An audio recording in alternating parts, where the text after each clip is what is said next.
Awaking in the middle of a prodigiously tough snore, and sitting up in bed to get his thoughts together, Scrooge had no occasion to be told that the bell was again upon the stroke of 1. He felt that he was restored to consciousness in the right nick of time, for the especial purpose of holding a conference with a second messenger dispatched to him through Jacob Marley's intervention. But finding that he turned uncomfortably cold when he began to wonder which of his curtains this new spectre would draw back, he put them every one aside with his own hands, and lying down again, established a sharp lookout all around the bed. For he wished to challenge the spirit on the moment of its appearance, and did not wish to be taken by surprise and made nervous. Gentlemen of the free and easy sort, who plumed themselves on being acquainted with a move or two, and being usually equal to the time of day, express the wide range of their capacity for adventure by observing that they are good for anything from pitch and toss to manslaughter, between which opposite extremes, no doubt, there lies a tolerably wide and comprehensive range of subjects. Without venturing for Scrooge quite as heartily as this, I don't mind calling on you to believe that he was ready for a good broad field of strange appearances, and that nothing between a baby and a rhinoceros would have astonished him very much. Now, being prepared for almost anything, he was not by any means prepared for nothing, and consequently when the bell struck 1 and no shape appeared, he was taken with a violent fit of trembling. 5 minutes, 10 minutes, a quarter of an hour went by, yet nothing came. All this time he lay upon his bed, the very core and centre of a blaze of ruddy light, which streamed upon it when the clock proclaimed the hour, and which being only light was more alarming than a dozen ghosts, as he was powerless to make out what it meant or would be at, and was sometimes apprehensive that he might at that very moment an interesting case of spontaneous combustion, without having the consolation of knowing it. At last, however, he began to think, as you or I would have thought at first, for it always the person not in the predicament who knows what ought to have been done in it, and would unquestionably have done it too. At last, I say, he began to think that the source and secret of this ghostly light might be in the adjoining room, from whence, on further tracing it, it seemed to shine. This idea taking full possession of his mind, he got up softly and shuffled in his slippers to the door. The moment Scrooge's hand was on the lock, a strange voice called him by his name, and bade him enter. He obeyed. It was his own room, there is no doubt about that, but it had undergone a surprising transformation. The walls and ceilings were so hung with living green that it looked a perfect grove, from every part of which bright gleaming berries glistened. The crisp leaves of holly, mistletoe, and ivy reflected back the light, as if so many little mirrors had been scattered there, and such a mighty blaze went roaring up the chimney, as that dull petrification of a hearth had never known in Scrooge's time, or Marley's, or for many and many a winter season gone. Heaped up upon the floor to form a kind of throne were turkeys, geese, game, poultry, brawn, great joints of meat, sucking pigs, long wreaths of sausages, mince pies, plum puddings, barrels of oysters, red-hot chestnuts, cherry-cheeked apples, juicy oranges, luscious pears, immense twelfth cakes, and seething bowls of punch that made the chamber dim with their delicious steam. In easy state upon this couch there sat a jolly giant, glorious to see, who bore a glowing torch, in shape not unlike Plenty's horn, and held it up, high up, to shed its light on Scrooge as he came peeping round the door.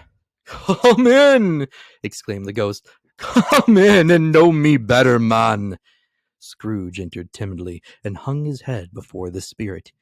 He was not the dogged Scrooge he had been, and though its eyes were clear and kind, he did not like to meet them. I am the ghost of Christmas present, said the spirit. Look upon me. Scrooge reverently did so. He was clothed in one simple deep green robe, or mantle, bordered with white fur. This garment hung so loosely on the figure that its capacious breast was bare, as if disdaining to be warded or concealed by any artifice. Its feet, observably beneath the ample folds of the garment, were also bare, and on its head it wore no other covering than a holly wreath, set here and there with shining icicles.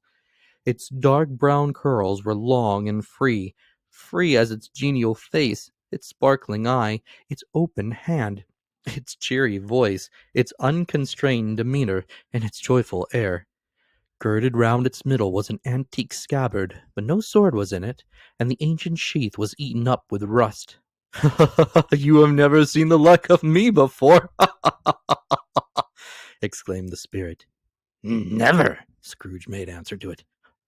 Have never walked forth with the younger members of my family, meaning for I am very young, my elder brothers born in these later years, pursued the phantom. I don't think I have, said Scrooge. I am afraid I have not. Have you had many brothers? More than 1,800, said the ghost. A tremendous family to provide for, muttered Scrooge. The ghost of Christmas present rose. Spirit, said Scrooge submissively, conduct me where you will. I went forth last night on compulsion, and I learned a lesson which is working now. Tonight, if you have aught to teach me, let me profit by it. Touch my robe. Scrooge did as he was told and held it fast. Holly, mistletoe, red berries, ivy, turkeys, geese, game, poultry, brawn, meat, pigs, sausages, oysters, pies, puddings, fruit, and punch all vanished instantly. So did the room, the fire, the ruddy glow, the hour of night, and they stood in the city streets on Christmas morning, where, for the weather was severe, the people made a rough but brisk and not unpleasant kind of music, in scraping the snow from the pavement in front of their dwellings, and from the tops of their houses, whence it was mad delight to the boys to see it come plumping down into the road below and splitting into artificial little snowstorms. The house fronts looked black enough, and the windows blacker, contrasting with the smooth white sheets of snow upon the roof, and with the dirtier snow upon the ground, which last deposit had been ploughed up in deep furrows by the heavy wheels of carts and wagons, furrows that crossed and recrossed each other hundreds of times, where the great streets branched off and made intricate channels, hard to trace, in the thick yellow mud and icy water. The sky was gloomy, and the shortest streets were choked up with a dingy mist, half thawed, half frozen, whose heavier particles descended in a shower of sooty atoms, as if all the chimneys in Great Britain had, by one consent, caught fire and were blazing away to their dear hearts' content. There is nothing very cheerful in the climate or the town, and yet was there an air of cheerfulness abroad that the clearest summer air and brightest summer sun might have endeavored to diffuse in vain.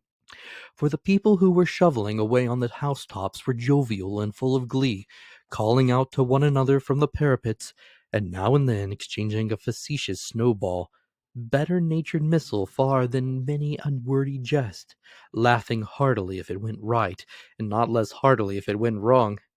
The poulterer's shop were still half open, and the fruiterers were radiant in their glory. There was great, round, pot-bellied baskets of chestnuts, shaped like the waistcoats of jolly old gentlemen, lolling at the doors and tumbling out into the street in their apoplectic opulence. There were ruddy, brown-faced, broad-girthed Spanish onions, shining in the fatness of their growth like Spanish friars, and winking from their shelves in wanton slyness at the girls as they went by, and glanced demurely at the hung-up mistletoe. There were pears and apples clustered high in blooming pyramids. There were bunches of grapes made in the shopkeeper's benevolence to dangle from conspicuous hooks, that people's mouths might water gratis as they passed. There were piles of filberts, mossy and brown, recalling in their fragrance ancient walks among the woods, and pleasant shufflings, ankle-deep through withered leaves. There were Norfolk biffins, squab and swarthy, setting off the yellow of the oranges and lemons, and in the great compactness of their juicy persons, urgently entreating and beseeching to be carried home in paper bags and eaten after dinner. The very gold and silver fish set forth among these choice fruits in a bowl, though members of a dull and stagnant-blooded race, appeared to know that there was something going on, and to a fish went grasping round and round their little world in slow and passionless excitement.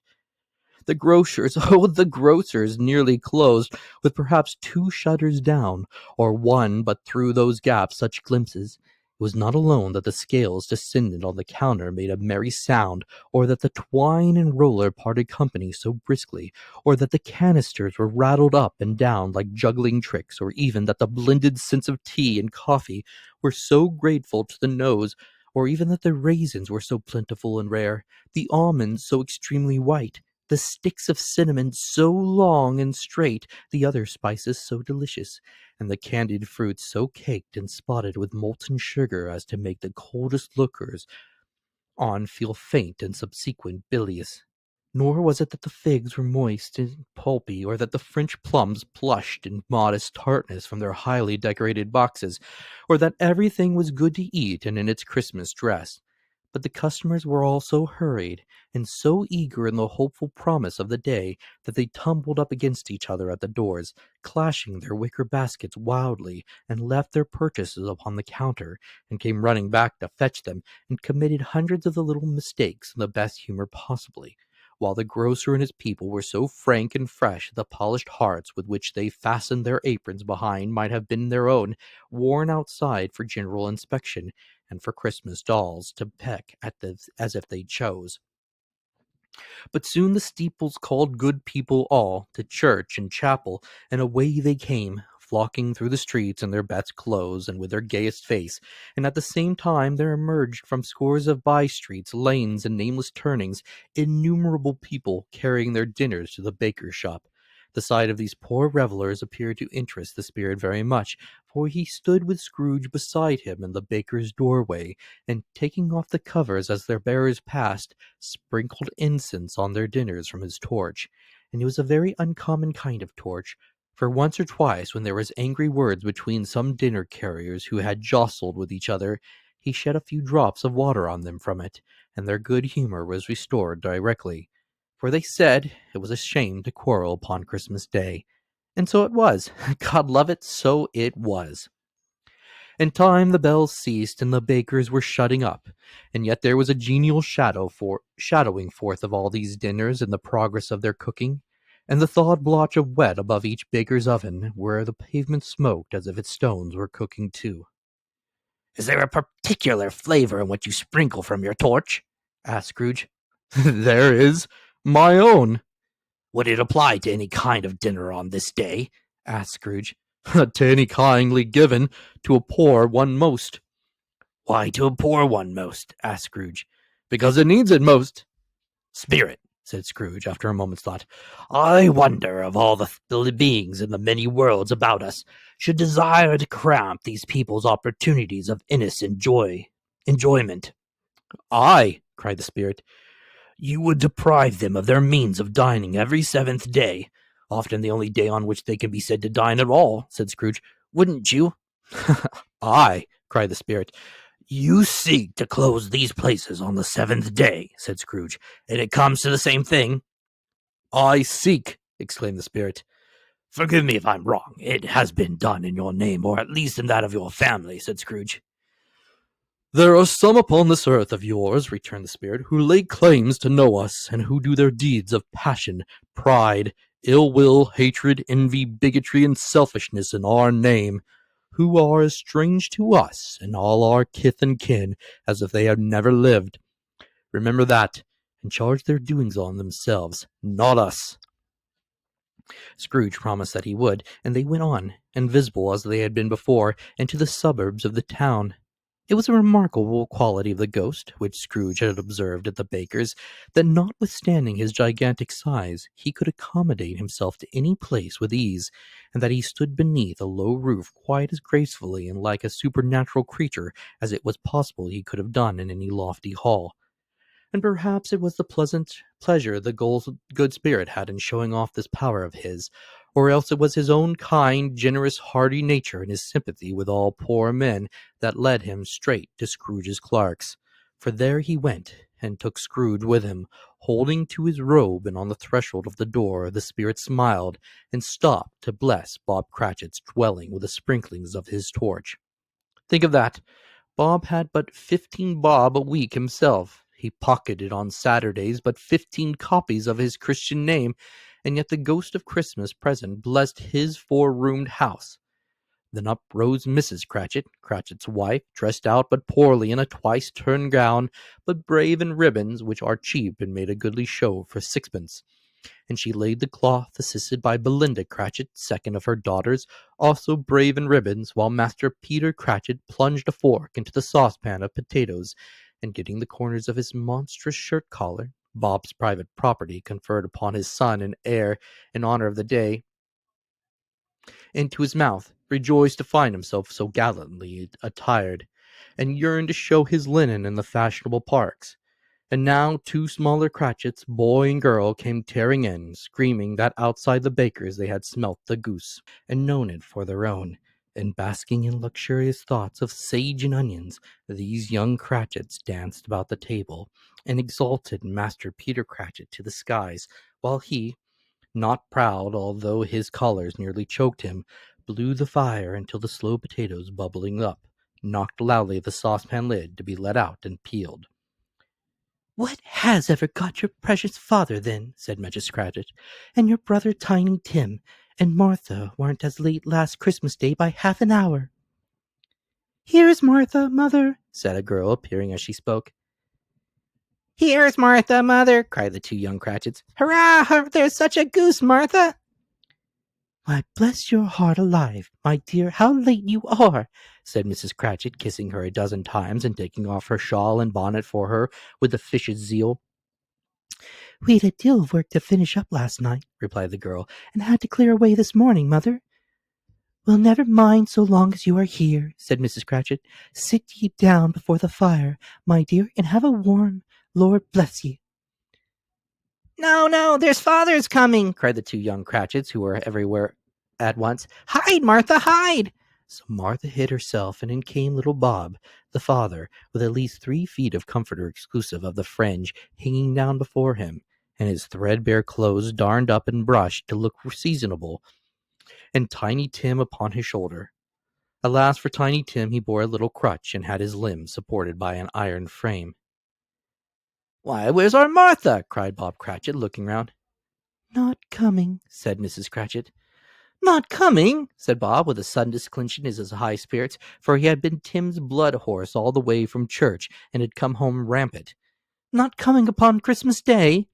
Martha didn't like to see him disappointed, if it were only in joke, so she came out prematurely from behind the closet door and ran into his arms, while the two young Cratchits hustled Tiny Tim and bore him off into the wash-house, that he might hear the pudding singing in the copper. "And how did little Tim behave?" asked Mrs. Cratchit, when she had rallied Bob on his credulity, and Bob had hugged his daughter to his heart's content.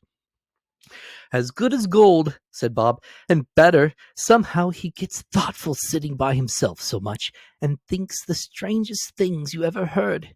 He told me, coming home, that he hoped the people saw him in the church, because he was a cripple, and it might be pleasant to them to remember upon Christmas Day who made lame beggars walk and blind men see." Bob's voice was tremulous when he told them this, and trembled more when he said that Tiny Tim was growing strong and hearty. His active little crutch was heard upon the floor, and back came Tiny Tim before another word was spoken, escorted by his brother and sister to his stool beside the fire. And while Bob, turning up his cuffs, as if, poor fellow, they were capable of being made more shabby, compounded some hot mixture in a jug with gin and lemons, and stirred it round and put it on the hob to simmer, Master Peter and the two ubiquitous young Cratchits went to fetch the goose, with which they soon returned in high procession. Such a bustle ensued that you might have thought a goose the rarest of all birds, a feathered phenomenon to which a black swan was a matter of course. In truth, there was something very like it in that house. Mrs. Cratchit made the gravy, ready beforehand in a little saucepot, hissing hot. Master Peter mashed the potatoes with incredible vigor. Miss Belinda sweetened up the applesauce. Martha dusted the hot plates. Bob took Tiny Tim beside him in a tiny comber at the table. The two young Cratchits set chairs for everybody, not forgetting themselves, and mounting guard upon their post, crammed spoons into their mouths, lest they should shriek for goose before their turn came to be helped. At last the dishes were set on, and grace was said. It was succeeded by a breathless pause, as Mrs. Cratchit, looking slowly all along the carving knife, prepared to plunge it into the breast. But when she did, and when the long-expected gush of stuffing issued forth, one murmur of delight arose all around the board, and even Tiny Tim, excited by the two young Cratchits, beat on the table with the handle of his knife, and feebly cried, "Hurrah!" There never was such a goose. Bob said he didn't believe there ever was such a goose cooked. Its tenderness and flavor, size and cheapness were the themes of the universal admiration. Eked out by the applesauce and mashed potatoes, it was a sufficient dinner for the whole family. Indeed, as Mrs. Cratchit said with a great delight, surveying one small atom of a bone upon the dish, they hadn't ate it at all at last. Yet every one had had enough, and the youngest Cratchits in particular were steeped in sage and onion to the eyebrows. But now, the plates being changed by Miss Belinda, Miss Cratchit left the room alone, too nervous to bear witness, to take the pudding up and bring it in. Suppose it should not be done enough. Suppose it should break in turning out. Suppose somebody should have got over the wall of the backyard and stolen it while they were merry with the goose. A supposition at which the two young Cratchits became livid. All sorts of horrors were supposed. Hello, a great deal of steam. The pudding was out of the copper. A smell like a washing day. That was the cloth. A smell like an eating house and a pastry cook's next door to each other, with a laundress next door to that. That was the pudding. In half a minute Mrs. Cratchit entered, flushed, but smiling proudly, with the pudding like a speckled cannon ball, so hard and firm, blazing in half a quartern of ignited brandy, and bedight with Christmas hollies stuck into the top. Oh, a wonderful pudding, Bob Cratchit said, and calmly took that he regarded it as the greatest success achieved by Mrs. Cratchit since their marriage. Mrs. Cratchit said that now the weight was off her mind, she would confess that she had her doubts about the quantity of flour. Everybody had something to say about it, but nobody said or thought it was at all a small pudding for a large family. It would have been a flat heresy to do so. Any Cratchit would have blushed to hint at such a thing. At last the dinner was all done. The cloth was cleared, the hearth swept, and the fire made up, the compound in the jug being tasted and considered perfect. Apples and oranges were put upon the table, and a shovelful of chestnuts on the fire.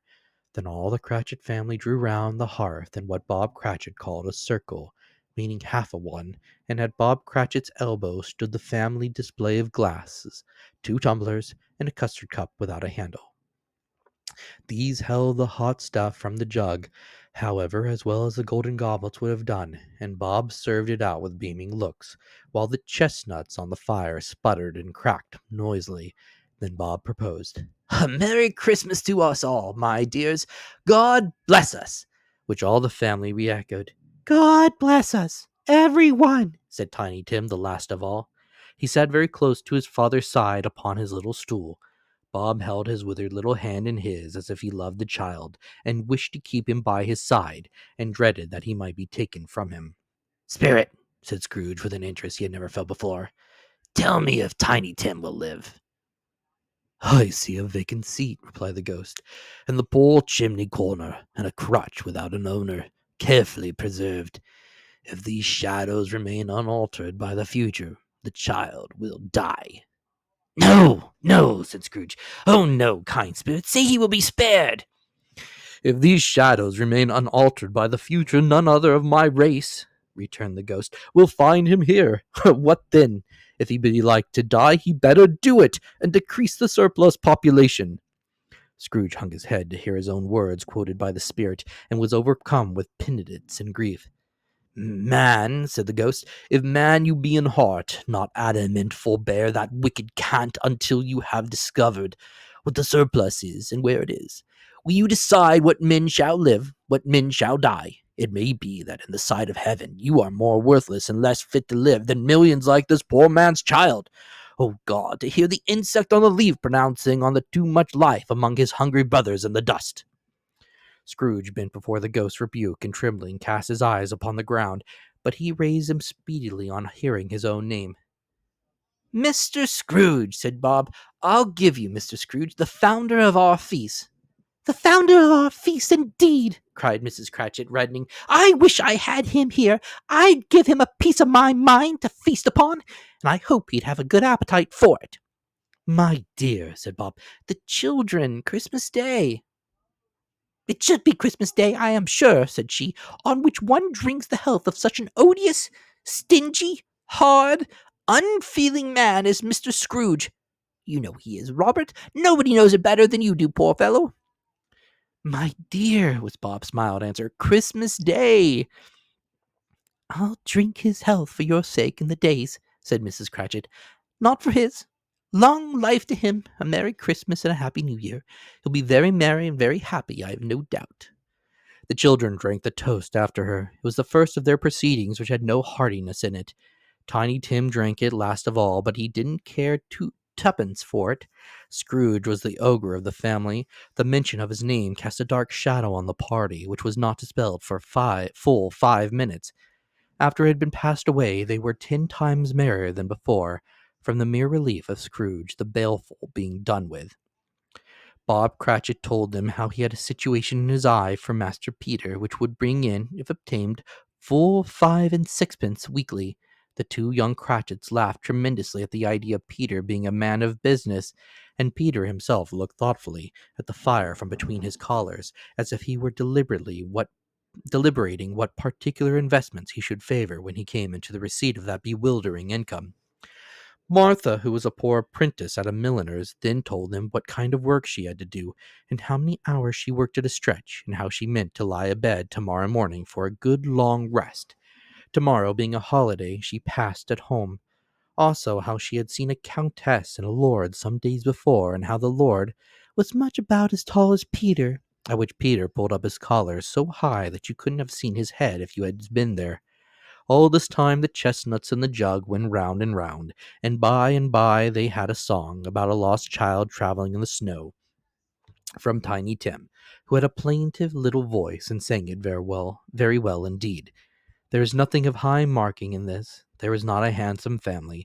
They were not well dressed. Their shoes were far from being waterproof. Their clothes were scanty, and Peter might have known, and very likely did, the inside of a pawnbroker's. But they were happy, grateful, pleased with one another, and contented with the time, and when they faded, and looked happier yet in the bright sprinklings of the spirit's torch at parting. Scrooge had his eye upon them, especially on Tiny Tim, until the last. By this time it was getting dark and snowing pretty heavily, and as Scrooge and the spirit went along the streets, the brightness of the roaring fires in kitchens, parlors, and all sorts of rooms was wonderful. Here the flickering of the blaze showed preparations for a cozy dinner, with hot plates baking through and through before the fire, and deep red curtains ready to be drawn to shut out cold and darkness. There all the children of the houses were running out into the snow to meet their married sisters, brothers, cousins, uncles, and be the first to greet them. Here again were shadows on the window blind of guests assembling, and there was a group of handsome girls, all hooded and fur-booted, and all chattering at once, tripped lightly off to some near neighbor's house, where, woe upon the single man who saw them enter, artful witches, well they knew it, in a glow. But if you had judged from the numbers of people on their way to friendly gatherings, you might have thought that no one was at home to give them welcome when they got there, instead of every house expecting company and piling up its fires half chimney high. Blessings on it, how the ghost exulted, how it bared its breadth of breast and opened its capacious palm, and floating on, outpouring with a generous hand its bright and harmless mirth on everything within its reach. The very lamplighter who ran on before dotting the dusky street with specks of light, and who was dressed to spend the evening somewhere, laughed out loudly as the spirit passed, though little kenned the lamplighter that he had any company but Christmas. And now, without a word of warning from the ghost, they stood upon a bleak and deserted moor, where monstrous masses of rude stones were cast about, as though it were the burial place of giants, and water spread itself wheresoever it last listed, or would have done so but for the frost that held it prisoner, and nothing grew but moss and furze and coarse, rank grass. Down in the west the setting sun had left a streak of fiery red, which glared upon the desolation for an instant, like a sullen eye, and frowning lower, lower, lower yet, was lost in the thick gloom of darkest night. "What place is this?" asked Scrooge. "A place where miners live, who labor in the bowels of the earth," returned the spirit.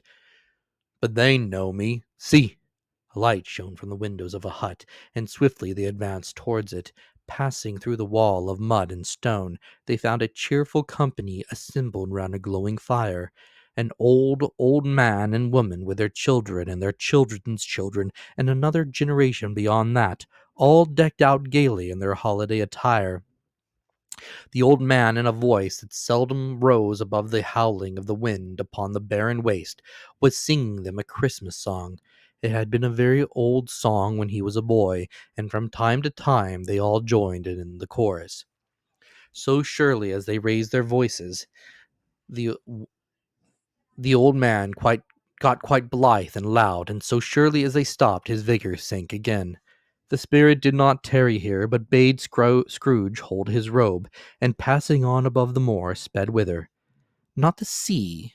To Scrooge's horror, looking back, he saw the last of the land, a frightful range of rocks behind them, and his ears were deafened by the thundering of water, as if it rolled and roared and raged among the dreadful caverns it had worn, and fiercely tried to undermine the earth. Built upon a dismal reef of sunken rocks, some leagues or so from shore, on which the waters chafed and dashed the wild year through, there stood a solitary lighthouse.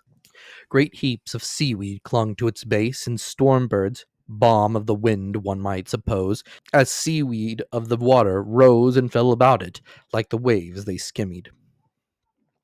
But even here two men who watched the light had made a fire, that through the loophole in their thick stone wall shed out a ray of brightness on the awful sea.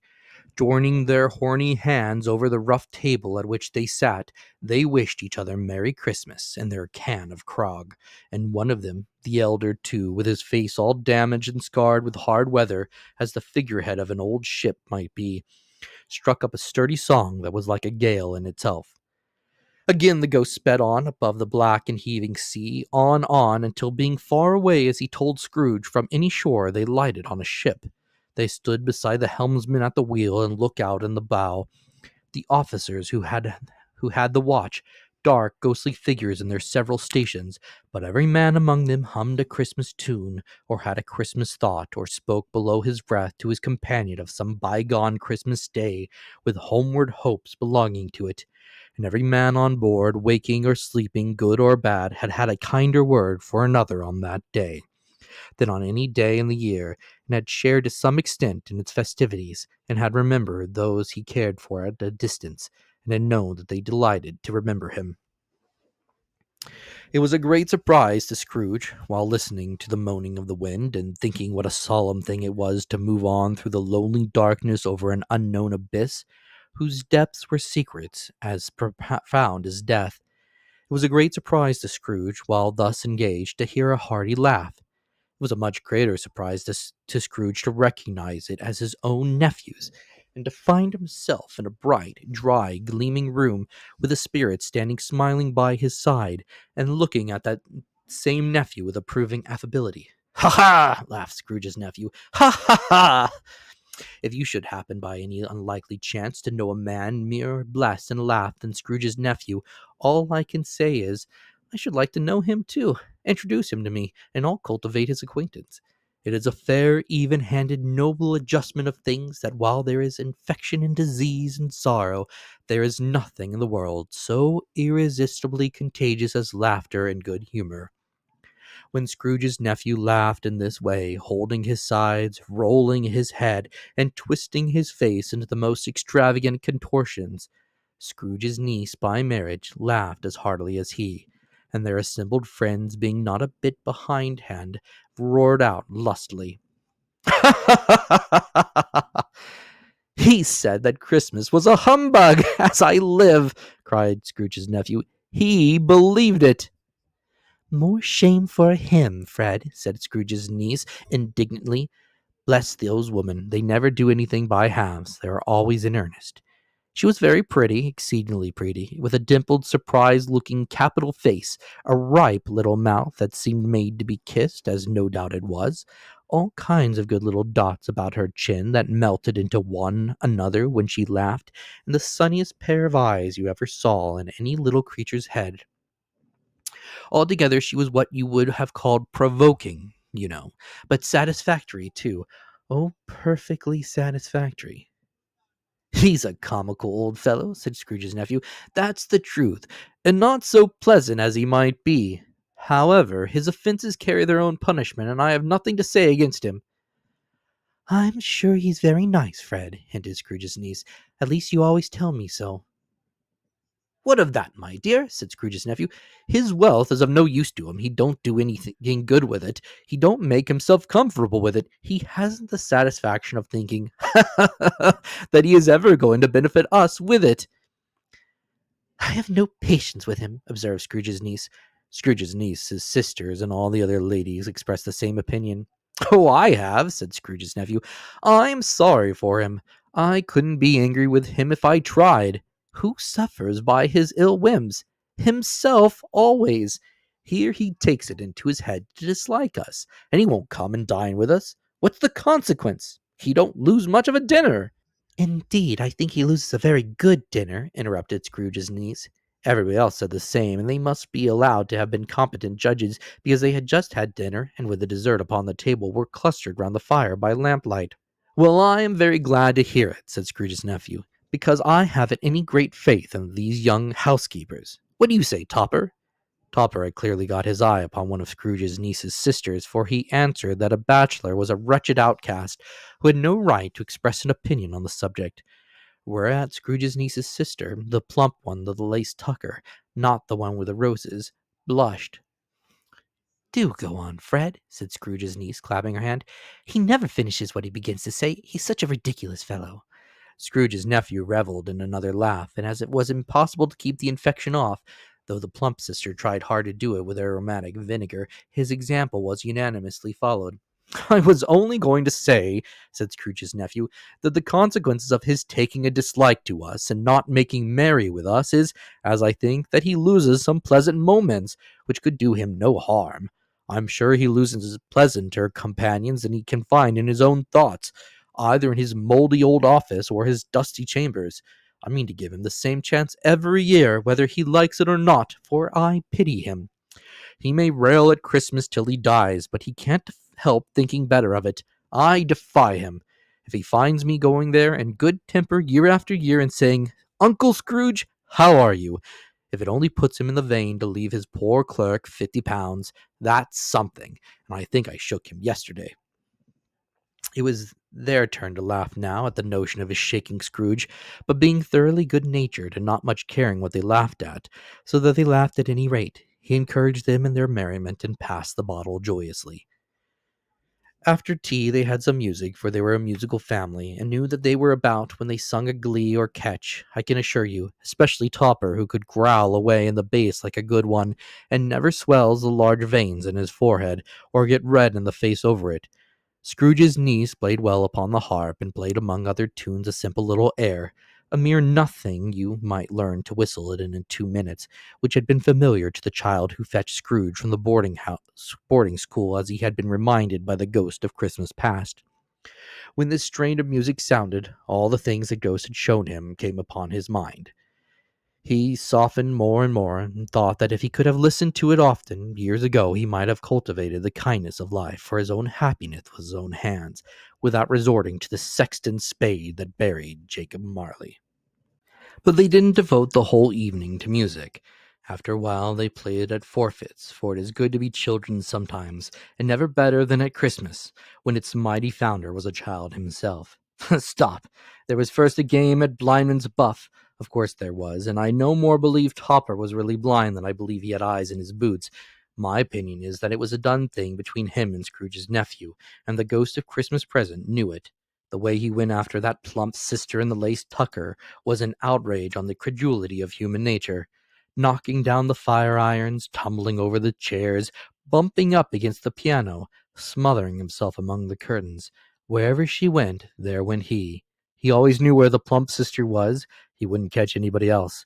If you had fallen up against him, as some of them did, and stood there, he would have made a feint of endeavoring to seize you, which would have been an affront to your understanding, and would instantly have sidled off in the direction of the plump sister. She often cried out that it wasn't fair, and it really was not. But when at last he caught her, when in spite of all her silken rustlings and her rapid flutterings past him, he got her into a corner whence there was no escape, then his conduct was the most execrable, for his pretending not to know her, his pretending that it was necessary to touch her headdress, and further to assure himself of her identity by pressing a certain ring upon her anger, and a certain chain about her neck. It was a vile, monstrous. No doubt she told him her opinion of it. When, another blind man being in office, they were so very confidential together behind the curtains. Scrooge's niece was not one of the blind man's buff party, but was made comfortable with a large chair and a footstool, in a snug corner, where the ghost and Scrooge were close behind her. But she joined in the forfeits, and loved her love to admiration with all the letters of the alphabet. Likewise, at the game of how, when, and where, she was very great, and to the secret joy of Scrooge's nephew, beat her sisters hollow, though they were sharp girls too, as Topper could have told you. There might have been 20 people there, young and old, but they all played, and so did Scrooge, for wholly forgetting in the interest he had in what was going on, that his voice made no sound in their ears. He sometimes came out with his guess quite loud, and very often guessed right too, for the sharpest needle, best Whitechapel, warranted not to cut in the eye, was not sharper than Scrooge, blunt as he took it in his head to be. The ghost was greatly pleased to find him in this mood, and looked upon him with such a favor that he begged like a boy to be allowed to stage until the guest departed. But this the spirit said could not be done. "Here's a new game," said Scrooge. "1 half-hour, spirit, only one." It was a game called Yes and No, where Scrooge's nephew had to think of something, and the rest must find out what. He only answered to their questions yes or no, as the case was. The brisk fire of questioning to which he was exposed elicited from him that he was thinking of an animal. A live animal, rather a disagreeable animal, a savage animal, an animal that growled and grunted sometimes, and talked sometimes, and lived in London, and walked about the streets, and wasn't made a show of, and wasn't led by anybody, and didn't live in a menagerie, and was never killed in a market, and was not a horse, or an ass, or a cow, or a bull, or a tiger, or a dog, or a pig, or a cat, or a bear. At every fresh question that was put to him, this nephew burst into a fresh roar of laughter, and was so inexpressibly tickled that he was obliged to get up off the sofa and stamp. At last the plump sister, filling into a similar state, cried out, "I have it! Found it! I know what it is, Fred! I know what it is!" "What is it?" cried Fred. "It's your Uncle Scrooge!" Which it certainly was. Admiration was the universal sentiment, though some objected that the reply, "Is it a bear?" ought to have been yes, inasmuch as an answer in the negative was sufficient to have diverted their thoughts from Mr. Scrooge, supposing they had ever had any tendency that way. "He was giving us plenty of merriment, I am sure," said Fred, "and it would be ungrateful not to drink his health. Here is a glass of mulled wine ready to our hand at the moment, and I say, Uncle Scrooge." "Well, Uncle Scrooge," they cried. "A Merry Christmas and a Happy New Year to the old man, whatever he is," said Scrooge's nephew. "He wouldn't take it from me, but may he have it nevertheless. Uncle Scrooge." Uncle Scrooge had imperceptibly become so gay and light-hearted that he would have pledged the unconscious company in return, and thanked them in an inaudible speech, if the ghost had given him time. But the whole scene passed off in the breath of the last words spoken by his nephew, and he and the spirit were again upon their travels. Much they saw, and far they went, and many homes they visited, but always with a happy end. The spirits stood beside sick beds, and they were cheerful. On foreign lands, and they were close at home. By struggling men, and they were patient in their greater hope. By poverty, and it was rich. An almshouse, hospital, and jail, and misery's every refuge, where vain man in his little brief authority had not made fast the door and barred the spirit out. He left his blessings and taught Scrooge his precepts. It was a long night, if it were only a night, but Scrooge had his doubts of this, because the Christmas holidays appeared to be condensed into the space of time they passed together. It was strange, too, that while Scrooge remained unaltered in his outward form, the ghost grew older, clearly older. Scrooge had observed this change, but never spoke of it, until they left the children's 12th night party, when, looking at the spirit as they stood together in an open place, he noticed that its hair was gray. "Are spirits' lives so short?" asked Scrooge. "My life upon this globe is very brief," replied the ghost. "It ends tonight." "Tonight?" cried Scrooge. "Tonight at midnight. Hark! The time is drawing near." The chimes were ringing the 11:15 at that moment. "Forgive me if I'm not justified in what I ask," said Scrooge, looking intently at the spirit's robe, "but I see something strange and not belonging to yourself protruding from your skirts. Is it a foot or a claw?" "It might be a claw, for the flesh there is upon it," was the spirit's sorrowful reply. "Look here." From the foldings of its robe it brought 2 children, wretched, abject, frightful, hideous, miserable. They knelt down at his feet and clung upon the outside of its garment. "Oh, man, look here! Look down here!" exclaimed the ghost. They were a boy and a girl, yellow, meager, ragged, scowling, wolfish, but prostrate, too, in their humility, where graceful youth should I have filled their features out, and touched them with its freshest tints. A stale and shriveled hand, like that of age, had pinched and twisted them and pulled them into shreds. Where angels might have sat enthroned, devils lurked and glared out menacingly.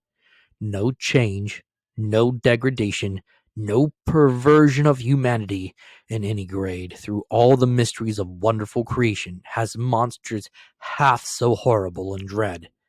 Scrooge started back, appalled, having them shown to him in this way.